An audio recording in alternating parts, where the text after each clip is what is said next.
السلام عليكم حبايبي، عاملين ايه؟ يا رب تكونوا بألف خير. وصفة جديدة وفيديو جديد، وهنعمل النهاردة مع بعض الميني فينو او الفينو الصغنن. ناس كتير قوي عارفاه، كان مشهور جدا زمان، بيبقى بالحجم اللي انتوا شايفينه ده، صغير كده وكيوت وجميل. كمان هنعمل عجينة هشة جدا وحلوة قوي من غير تكاليف كتير، يعني ما فيهاش لا زبدة ولا بيض ولا لبن ولا الكلام ده كله.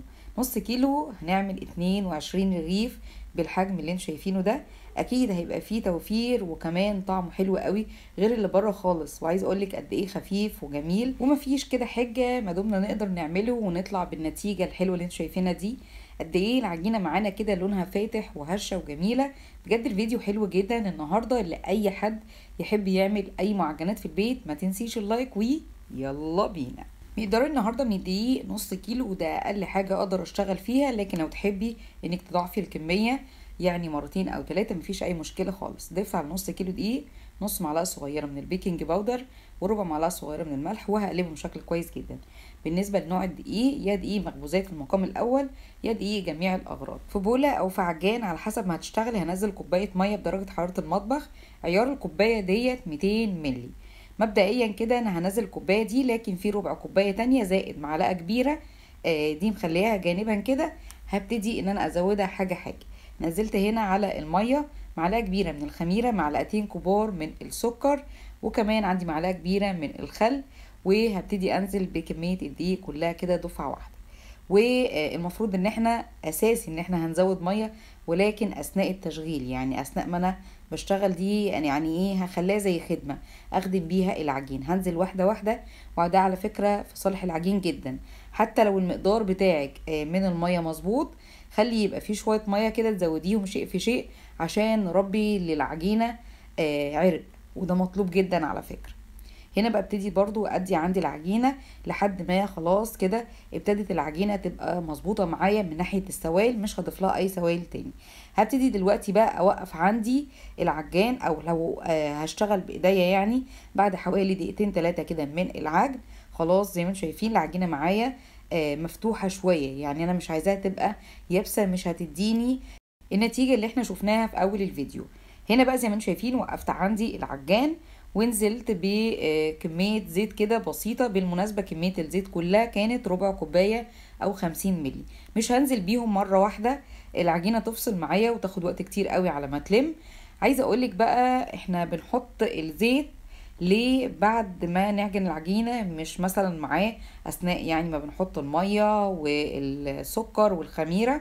بتبقى العجينة تحس ان هي تقيلة شوية، لكن الشغل بالزيت بعد العجينة ما تتعجن بتبقى العجينة معاكي خفيفة، وكمان بتاخدي نتيجة كويسة جدا.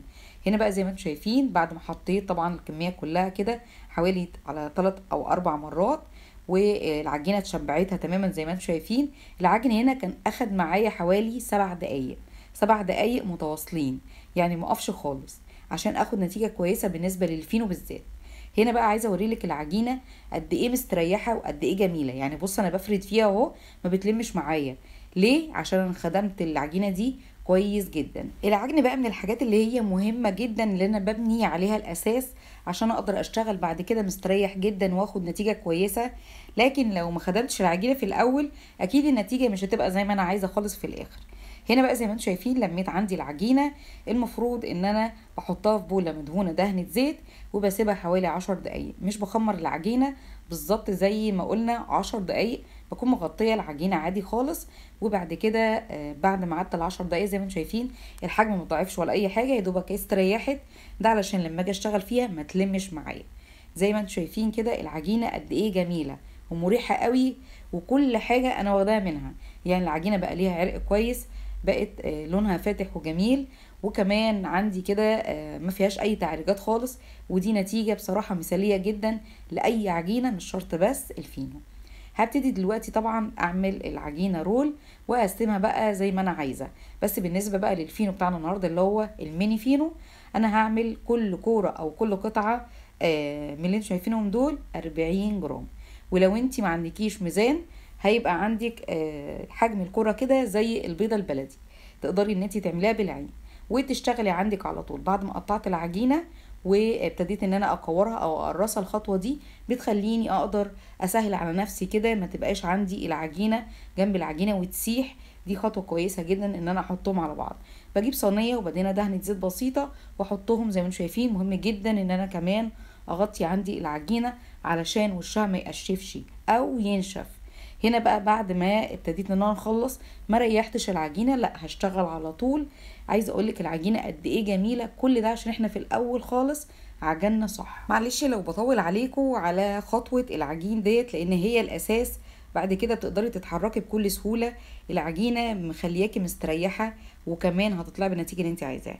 هنا بقى ببتدي افرد عندي العجينه. انا مش همطها خالص لان الفينو او حجم الكرة عندي هو بالفعل صغير. بفردها بقى بالشكل اللي انتوا شايفينه دوت، وبعد كده ابتدي الم عندي العجينه على بعضها. انا بعمل كده ليه؟ علشان ما يبقاش فيه اي فراغات خالص في العجينه من جوه. هتبص تلاقيها الفراغات واضحه جدا وباينه جدا، فدي خطوه انا مش عايزاها خالص. اما بالنسبه بقى للبوزه اللي هي في الرغيف دي زي ما انتوا شايفين من ورا ومن قدام، هو بيبقى شكل العيش اللي احنا كنا بنجيبه زمان، الشكل ده بالظبط. تقدري تعملي من العجينه ديت، مش شرط تبقى الميني فينو، ممكن تعمليها فينو كبير مفيش اي مشكله خالص. ممكن تعملي منها كمان كايزر، تقدري تعملي منها حاجات كتير. ممكن تعملي منها مخبوزات تانية محشيه برضو. عجينه عايزه اقولك ممتازه جدا وكمان مش مكلفه معاكي خالص. وطبعا عشان ايام المدارس بيبقى فيه استعمال للفينو كتير. الفينو عايزه اقولك دلوقتي بقى ميزانيه لوحده، بقى ليه سعر، ويعني سعر طبعا مش رخيص بحاجه صغيره جدا. فاحنا نعمله في البيت واكيد هنوفر بشكل كويس قوي. نقدر نحط التوفير ده في حاجه تانية تفيدنا اكتر. بعد ما خلصت التشكيل زي ما انتم شايفين رصيت عندي الصينيه بالشكل ده، واكيد برضو لازم نسيب مسافات كده ما بين كل قطعه والتانية لانها حجمها هيتضاعف. بسيبهم قد ايه؟ حوالي نص ساعه. ويا ريت جدا بالحاجه اللي احنا هنغطي بيها تبقى بعيده شويه عن العجينه نفسها على اساس ما تاثرش على التخمير بتاعها. وده شكل العجينه عندي بعد ما الحجم بتاعه اتضاعف زي ما انتم شايفين، واضح جدا. بالنسبه لدهان الوش عندك يا ميه بسكر، يعني نص كوبايه ميه كده، وتحطي عليها نص معلقه سكر وتحطيها في قلب بخاخ وتبخي بالشكل ده. لو مفيش بخاخ هيبقى بالفرشه. لو مش عايزه دهان الميه بالسكر تقدري تدهني بلبن، تقدري تدهني بدهان البيض. بس يعني ناس كتير قوي ما بتفضلش الفينو بالذات يبقى مدهون دهان بيض. بالنسبة بقى للتسوية بشغل عندي الفرن على اعلى درجة حرارة عندي لمدة 10 دقايق قبل ما بدخل اي حاجة يسخن يعني بشكل كويس. بعد كده ببقى مشغلة من تحت بس، ادخل عندي الصينية في الرف اللي في النص. اول لما بتاخد لون كويس اطفي من تحت واشغل عندي الشواية. واكيد برضو لازم ادير الصينية كده شمال ويمين لحد ما بتاخد لون كويس ولون موحد زي ما انتم شايفين بالشكل ده. عايزة اقولك لون حلو جدا من تحت ولون حلو من فوق. اول ما بتطلع عندي الصينيه لازم اديها بخاخ ميه عاديه مش ميه بسكر واغطيها على طول. الخطوه دي بتخلي عندي الفينو اطول وقت ممكن يبقى طري وكمان ما يبرولش مني. بغطيه بقى بالشكل ده اول لما بيدفى خالص لو انا حابه احطه في الفريزر، وبعد كده اروح شايلاه عندي في اكياس. بجد يبقى حلو جدا اول لما بتطلعيه. وبكده يبقى خلص معايا الفيديو النهارده. اتمنى يكون عجبك وجربيه. ما تنسيش اللايك والاشتراك، والسلام عليكم.